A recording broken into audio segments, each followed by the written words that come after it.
Alfred, komm bitte mal zur Kommandantur. Alfred, vete por favor a comandancia. Hay algo en contra tuyo. Entonces mi padre dijo, bueno, en ese caso te acompaño. Y este servidor municipal dijo entonces, Alfred, lo mejor es que te vayas por la puerta trasera. Esto es, huye hacia el oeste. Mi padre dijo, yo no le he hecho nada a nadie. He luchado por lo que ahora tenemos. Y así fue a la comandancia y no volvió jamás. So ging zur Kommandantur und kam nie wieder.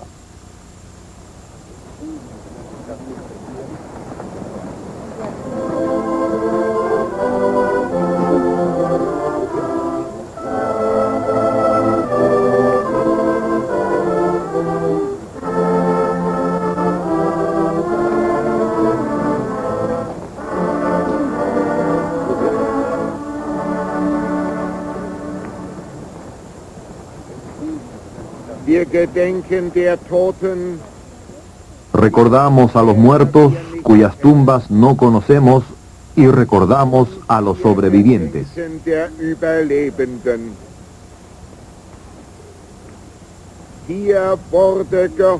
Aquí se pasó hambre, se lloró, se sufrió y se murió.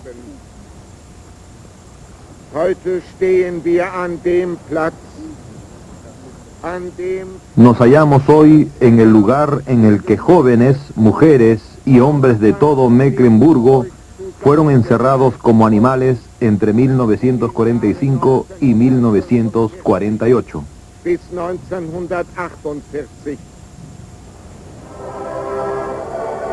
Misa conmemorativa por los muertos del campo de concentración de Fünf Eichen, cerca de Neubrandenburg.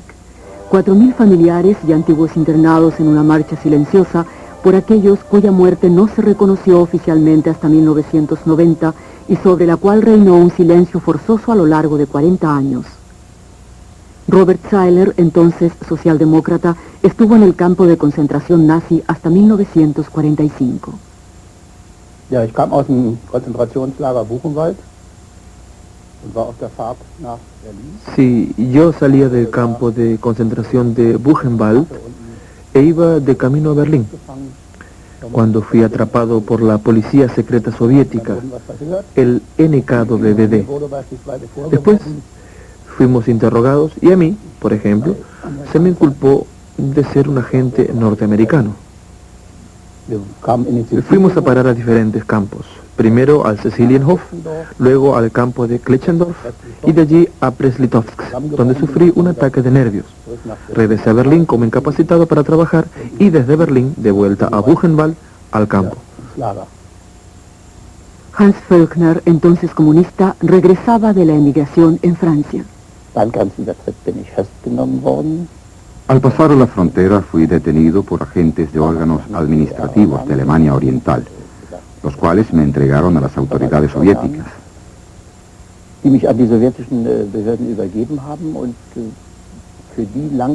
Para estos, el hecho de que yo reconocía haber trabajado de intérprete para los ferrocarriles del Reich y así haber tenido contacto con el gobierno militar francés fue suficiente para acusarme de espionaje.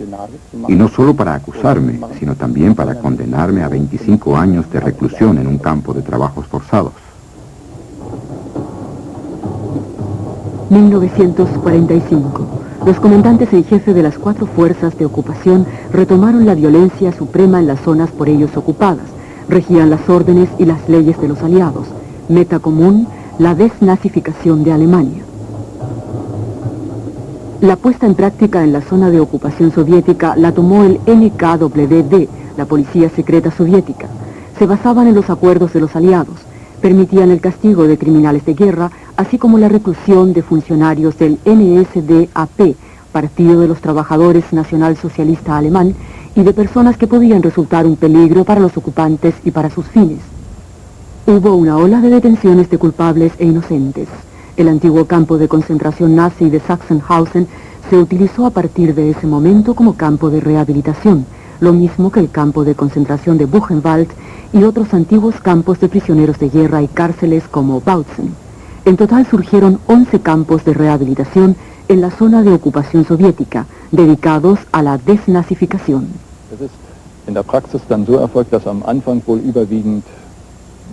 En la práctica sucedió que, al principio, se persiguió en su mayoría a nacionalsocialistas y a funcionarios del NSDAP, los cuales eran llevados a los campos de rehabilitación.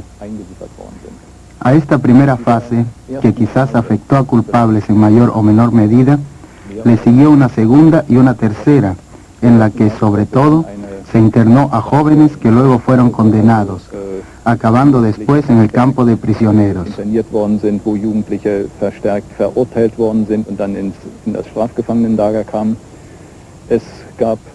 A continuación, hubo fases en las que la resistencia contra la fuerza de ocupación se generalizó y mucha gente fue condenada a penas graves solo por ser sospechosa. Aquí, en el antiguo campo de concentración de Buchenwald, fueron encerrados en un espacio mínimo miles de jóvenes de 15 años, las últimas reservas de Hitler, supuestos espías, pequeños nazis y personas que habían sido denunciadas.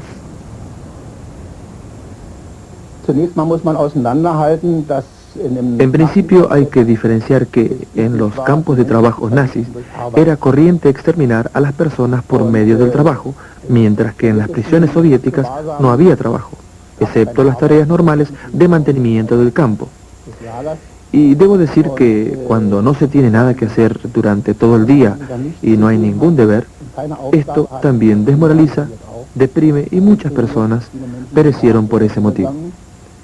La alimentación, por supuesto, era miserable. Había poco pan y solo una sopa aguada.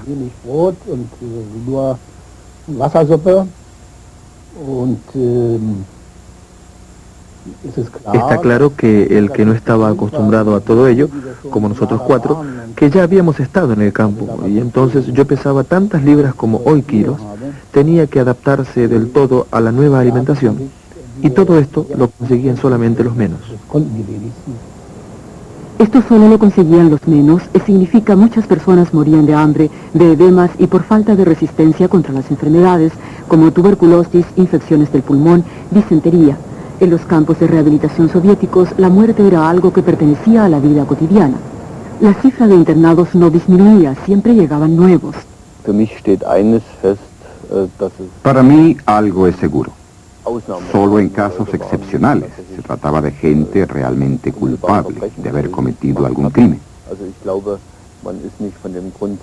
Por lo tanto, creo que no se partía del principio de examinar individualmente cada caso, sino más bien, por decirlo de alguna manera, de infundir miedo y terror, para así poder implantar las metas políticas previstas. Las metas políticas de las fuerzas de ocupación soviéticas eran la desnazificación completa y la organización de un sistema democrático antifascista, un cambio radical en el Estado y en la sociedad. En 1945 enviaron desde Moscú a Walter Ulbricht y a otros inmigrantes para que les apoyaran. Estos debían tomar las posiciones claves en las nuevas administraciones alemanas. Se permitió fundar partidos políticos. Al Partido Comunista se le asignó la posición primordial.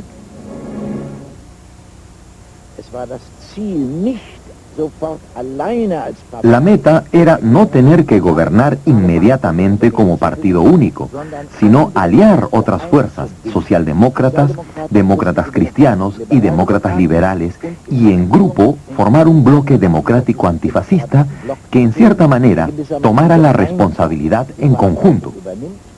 La segunda meta era que tras un periodo del bloque democrático antifascista, el Partido Comunista se convirtiera en el partido más fuerte, por lo que tendría que tomar la dirección.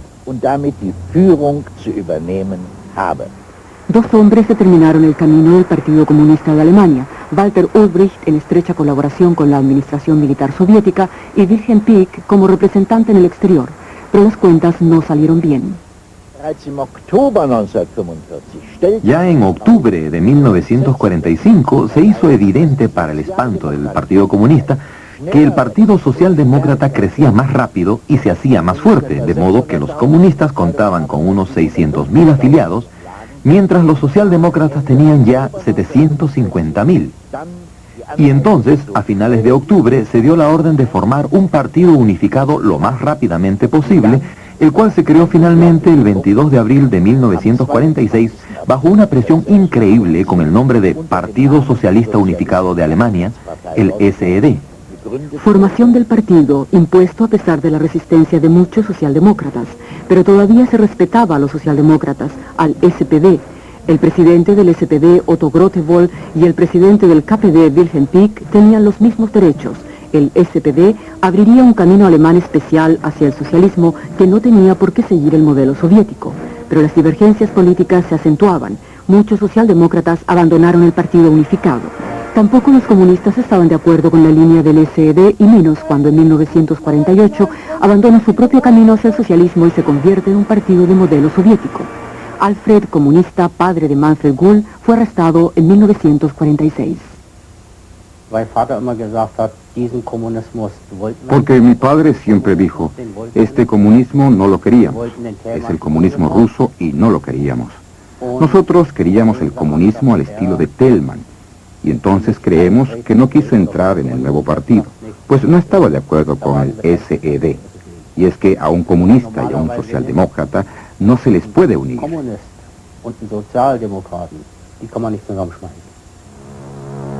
Su padre, Alfred, fue enviado al campo de Fünf-Eichen sin juicio y no regresó jamás. Peter Bordin, entonces socialdemócrata, había criticado la arbitrariedad política de la Unión Soviética. El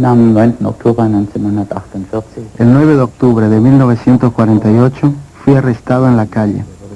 Fui llevado a uno de los famosos sótanos del NKWD y en el primer interrogatorio se me acusó de haber hecho propaganda antisoviética, actividades contrarrevolucionarias y de haber criticado el acceso del SED a los intereses estatales del gobierno de entonces.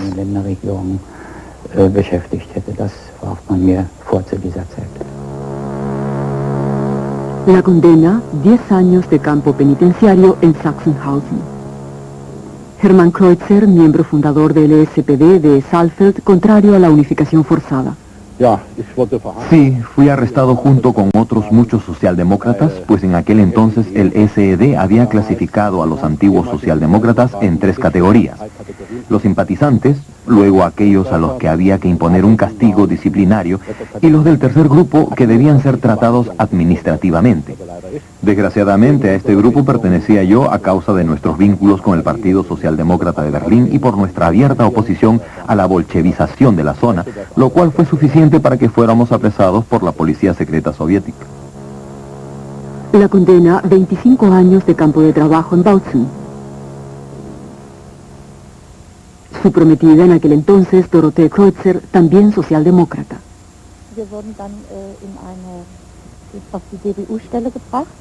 Luego la policía secreta nos condujo a Saalfeld y al día siguiente nos devolvió a Gera, en Turingia. Allí había un antiguo hotel. En él habían instalado a los presos, la mayoría socialdemócratas, que pensaban igual que nosotros y que se habían declarado abiertamente en contra de la unificación forzada.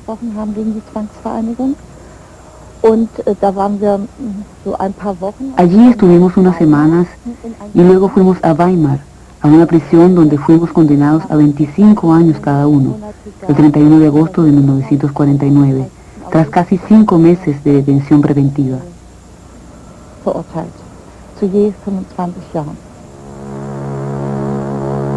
Condenada por un tribunal militar soviético, fue enviada a Sachsenhausen.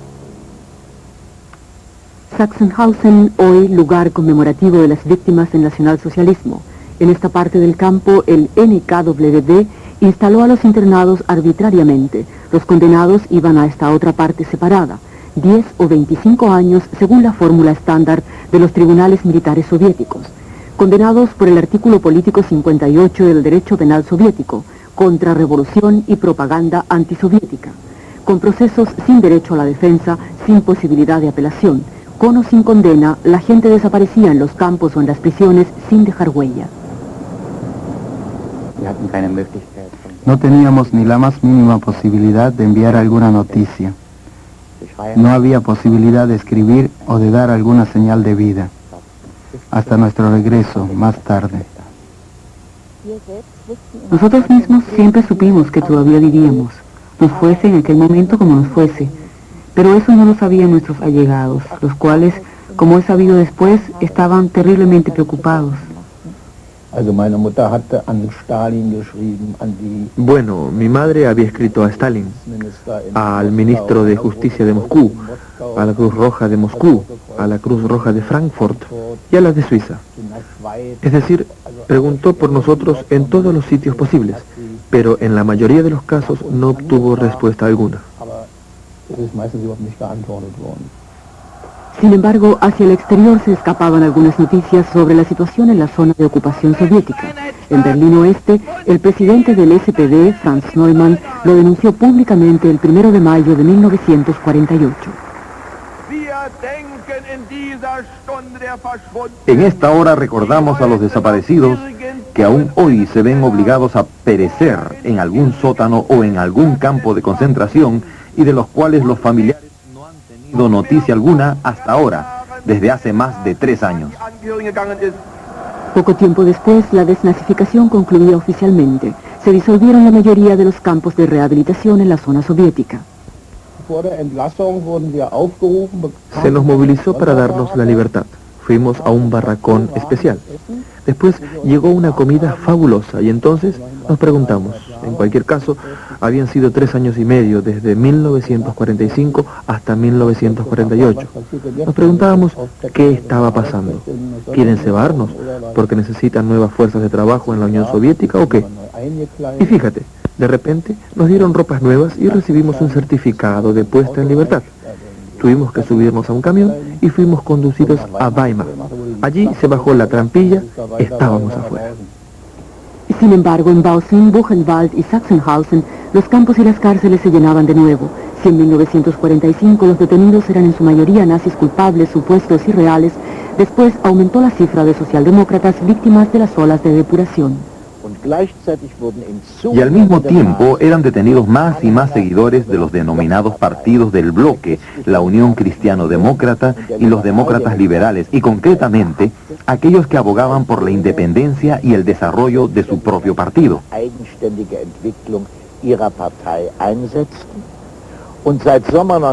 Y a partir del verano de 1948, a partir de la ruptura con Tito, aumentó incluso el número de comunistas arrestados, de hecho, aquellos comunistas que defendían una vía independiente. Pero los funcionarios del SED sometieron esa vía a las pretensiones directrices de la Unión Soviética con la creación de la RDA, República Democrática Alemana. En 1949, el orden antifascista democrático se convirtió en orden socialista, y la diversidad de opiniones políticas fue suprimida definitivamente.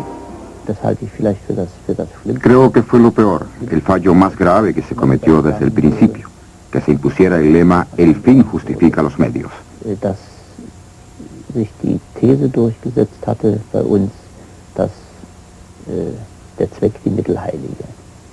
Y aquel que haya dado un paso en este sentido, tiene que darlos todos. Al final, no solo resulta que el fin justifica los medios, sino que se cree tener el derecho e incluso la obligación de golpearle en la cabeza a la gente, si esta gente no quiere entender lo que es bueno para ella, hasta que acabe por aceptarlo.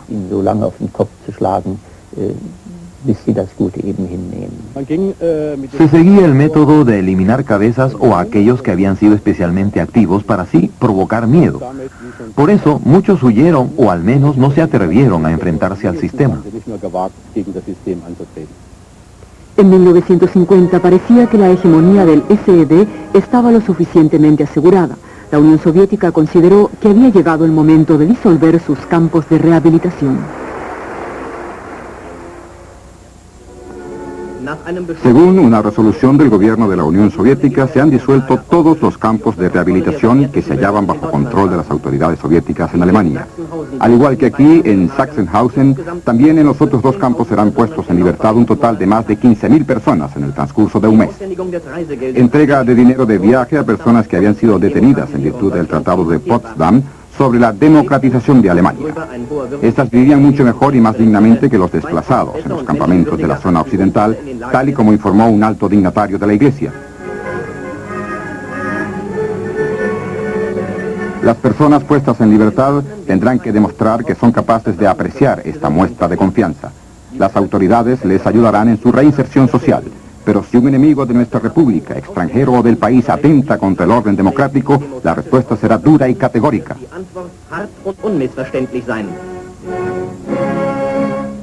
Puesta en libertad, pero no para todos, miles de condenados fueron trasladados a cárceles de la RDA o a la Unión Soviética. Sachsenhausen hoy, difícil encontrar huellas del campo de rehabilitación. Las barracas han desaparecido. En el sitio donde la RDA levantó acto seguido un monumento conmemorativo de las víctimas del nacionalsocialismo, la historia del campo de rehabilitación permanecía en gran parte desconocida y los trabajadores de este lugar conmemorativo tampoco sabían con mucha exactitud quiénes habían sido los jóvenes, mujeres y hombres que el NKWD tuvo internados aquí durante años. Cuando se tocaba el tema durante las visitas turísticas o en otras ocasiones, en general, en los últimos años decíamos, sí, hubo un campo de rehabilitación. Decíamos, aquí se castigaba a la gente que había cometido delitos en la época del fascismo. En realidad no sabíamos de qué se trataba y por lo tanto no podíamos hacer declaraciones, pues nosotros no habíamos hecho la encuesta, en nuestro archivo no disponíamos de ningún tipo de material. Tampoco había nadie que conociera exactamente el número de muertos. El bosque de Schmachtenhagen, cerca de Sachsenhausen, un auténtico cementerio.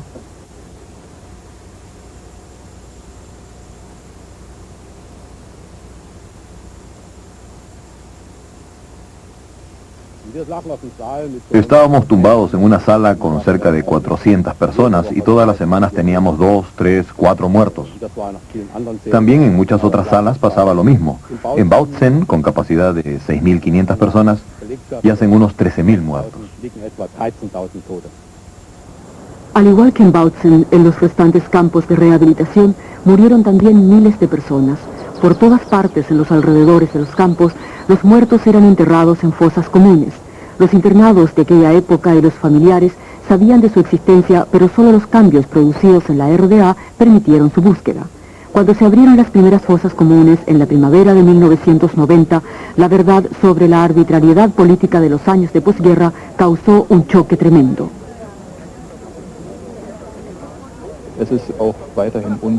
Sigue sin estar claro cuántas personas perdieron la vida aquí en Sachsenhausen. Según cálculos recientes, después de las nuevas encuestas, partimos de que debieron ser más de 20.000 las personas que dejaron su vida en el campo de rehabilitación de Sachsenhausen.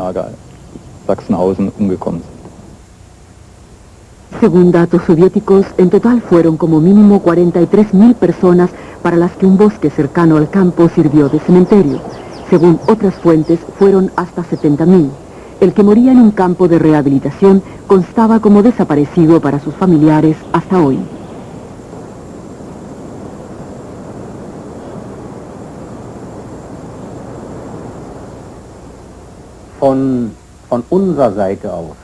Desde nuestro punto de vista, nuestro Estado nunca nos comunicó ni que mi padre estaba muerto, ni dónde se hallaba.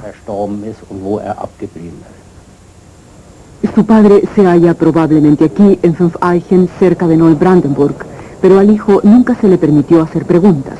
Los antiguos internados que se habían quedado en la República Democrática Alemana también estaban condenados a guardar silencio.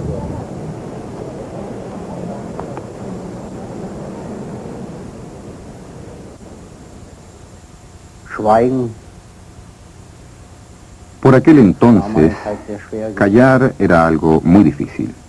Era casi imposible. Pero tampoco estaba permitido decir nada. Y sobre todo, si se hubiera dicho algo y en público, se nos hubiera tapado la boca de verdad.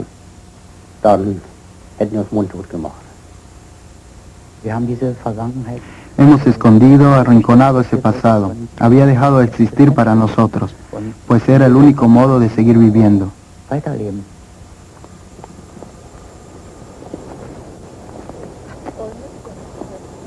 Recuerdos reprimidos a lo largo de 40 años. Recuerdos que han marcado la vida de decenas de miles de personas y el recuerdo de unos pocos culpables y muchos inocentes que perdieron la vida innecesariamente.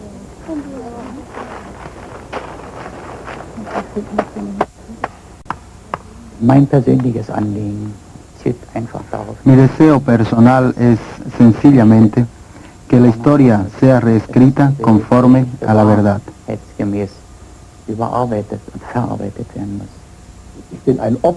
Soy una víctima de esta guerra, y el que Stalin estuviera en el poder fue mi desgracia. Así lo veo hoy en día en la distancia. Campos de rehabilitación soviética, también una parte de la historia alemana.